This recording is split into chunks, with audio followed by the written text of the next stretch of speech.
अच्छा डॉक्टर साहबा, हमने देखा है कि आज के जदीद दौर में भी मर्द और ख़वातीन बीमारियों का शिकार हैं, ख़ास तौर पर हमल का ना ठहरना या अठरा की बीमारी। इसकी रीज़न्स, इसकी वजूहात क्या हैं? तो ये जो अठरा है ये मेडिकली प्रूवन नहीं है। ये हमारे जी। अपने कुछ बनाई हुई बातें हैं, बुजुर्गों की बनाई हुई बातें हैं कि जी और ये कुछ ऐसा है। अदरवाइज जो अगर हम मेडिकल देखें तो मेडिकली रिलेटेड बिल्कुल भी नहीं है, इसमें कोई भी हिसाब ऐसा मसला नहीं है। हमने क्या करना है, ऐसे अगर जो औरतें कहीं आती हैं हमारे पास अठरा के हवाले से, तो उनकी बस एक काउंसलिंग ही करनी होती है हमने। इसका हम कोई इलाज नहीं है कि अठरा का हम कोई इलाज कर दें, ठीक है। ये काउंसलिंग करनी होती है, उन्हें बताना होता है कि जी ये सब कुछ आपका जो अगर मिस कैरेज हुआ है या जो आपके बच्चे के साथ मिस हैप हो गया, या तो इसमें कोई क्रोमोजोमल इफेक्ट्स है, एबनॉर्मेलिटीज है। क्रोमोसोम्स औरत के अलहदा होते हैं, मर्द के अलहदा होते हैं। तो उनकी अगर जब भी कहीं पे कोई एबनॉर्मेलिटी होती है जिसकी वजह से जो है वो प्रेगनेंसी खत्म हो जाती है और वो ब्लीडिंग स्टार्ट हो जाती है और मिसकैरेज हो जाता है, ठीक है। ये है इसके पीछे असल में स्टोरी। ये ब्लीडिंग स्टार्ट हो जाती है, एकदम से क्लॉट आते हैं और वो निकलना शुरू हो जाती है, खून गुठलियां बन के निकलना शुरू हो जाता है और हम उसको बोल देते हैं कि जी ये मतलब मिसकैरेज हो गया। कई दफा ये होता है कि हल्का हल्का सा दाग लगता है, औरत को अंदर देख के चेक करते हैं, बच्चे की धड़कन खत्म हुई हुई होती है, इसको हम मिस्ड मिसकैरेज कह देते हैं। So all these miscarriages they are, we can say कि ये अठराग समझा जाता था पुराने वक्तों में, या खवातीन पुरानी जो है वो इसको समझती थी। अदरवाइज ऐसा कोई मसला नहीं है जी। तो अठराग का तो मेरे ख्याल से मैंने आपको जवाब दे दिया। तो दूसरा आपने जी। मुझसे सवाल किया बांझपन के, अभी भी जो इतना मॉडर्न वर्ल्ड मतलब दुनिया हमारे अब ये वक्त बन गया है, सारा कुछ है, लेकिन फिर भी जो है ये मतलब प्रेगनेंसीज में प्रॉब्लम आ रहे होते हैं। अच्छा, अब प्रेगनेंसी में प्रॉब्लम जो है ना, ये मेल्स और फीमेल्स दोनों ही इसके इक्वल पार्टिसिपेंट हैं, ठीक है। अब ये वो वक्त नहीं है कि जब सिर्फ औरत का इलाज किया जा रहा होता था और कहा जा रहा था कि जी औरत ही कोई दवाई खिलाई जा रही होती थी, औरत को ही कह देते थे कि ये तो बांझ है, इसको ये हो गया, इसको वो हो गया। No, now the male is equally responsible for infertility.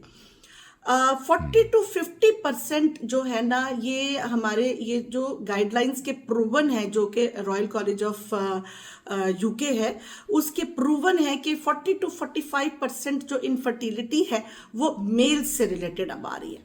और मेल्स की जो इनफर्टिलिटी होती है वो क्या है, वो स्पर्म्स, वो उसमें स्पर्म्स का हिसाब किताब आ जाता है, ठीक है, कि उसके स्पर्म्स ठीक नहीं होते हैं, जिसकी वजह से जो मेल है उसमें इनफर्टिलिटी होती है, ठीक है। मेल्स की इनफर्टिलिटी सिर्फ स्पर्म्स का प्रॉब्लम है। अब औरतों की इनफर्टिलिटी, उसमें क्या आ जाता है, सबसे ज्यादा एग रिलीज नहीं हो रहा होता, ओव्यूलेशन अच्छा नहीं हो रहा होता है, औरत के पीरियड्स अच्छी तरह नहीं आ रहे होते। तो ये औरतों के हवाले से हो रहा, तो so they are both equally responsible on of this, okay. बांझपन का दोनों इक्वली रिस्पॉन्सिबल है।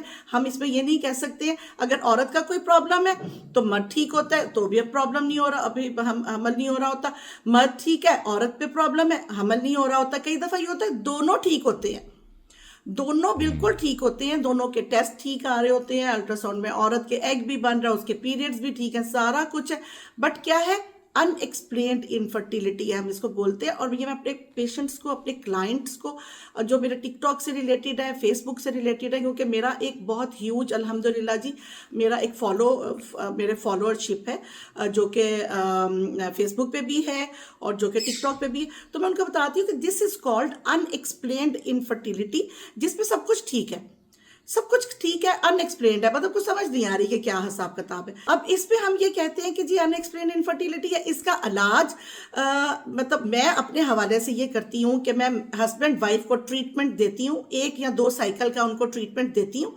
अगर तो नहीं होता है तो वो फिर उनको आईवीएफ बनता है, उनका आईवीएफ या आईयूआई, आईयूआई है जैसे कि इसको बोलते हैं इंट्रा यूट्राइन इंसेमिनेशन, के आदमी मनी ले लिए, आदमी का सेमेन लिया और जो वाइफ है उसके यूट्रस में डायरेक्टली इंसर्ट कर दिया जाता है, ठीक है, और इसको आईयूआई बोल देते हैं।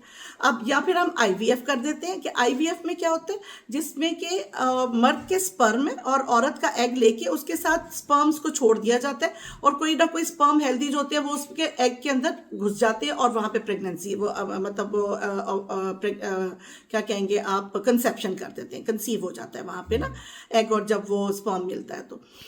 और या फिर अब आजकल और ज़्यादा जदीद हो गया जी, इक्सी आ गया है, इंट्रा साइटोप्लाज्मिक, जो ये स्पर्म का जो है ना इंसर्शन हम करते हैं, एक स्पर्म। अब अगर देखिए ये मैं आपको एक बात बताऊंगी कि कहते हैं ना कि एक स्पर्म रिक्वायर्ड है फॉर प्रेगनेंसी। एक स्पर्म औरत के एग में इंसर्ट हो जाए और वो मतलब मिलकर हेल्दी तरीके के साथ वो प्रेगनेंसी कर सकता है। सो मिलियंस में मर्दों के स्पर्म्स मिलियंस में बनते हैं, ठीक है, मर्दों के स्पर्म्स मिलियंस में बनते हैं, लेकिन एक स्पर्म जरूरत होती है जो कि उसको एग को फर्टिलाइज करता है, तो जिसकी वजह से प्रेगनेंसी हो जाती है। तो खैर मैं अब ये बताने में बहुत आगे तक निकलती जा रही हूँ, तो आप अपना मुझे अगला क्वेश्चन कर ले, बिकॉज ये तो है कि दोनों इक्वल रिस्पॉन्सिबल है और दोनों को ही इक्वल अपना इलाज कराना होता है, और दोनों की ही इक्वल जो है ना वो ज़रूरत होती है कि मतलब हस्बैंड भी पूरी तरह से स्पर्म्स मैच्योर और एक्टिव होने चाहिए, और जो फीमेल्स हैं उनके भी जो एग्स हैं वो अच्छे तरीके के साथ, उनको पीरियड सही आने चाहिए, उनको पीसीओएस नहीं होना चाहिए, उनके जो इस तरह के प्रॉब्लम्स हैं और उनके हार्मोन्स ठीक होने चाहिए, तो उनके लिए प्रेगनेंसी ठीक हो जाती है।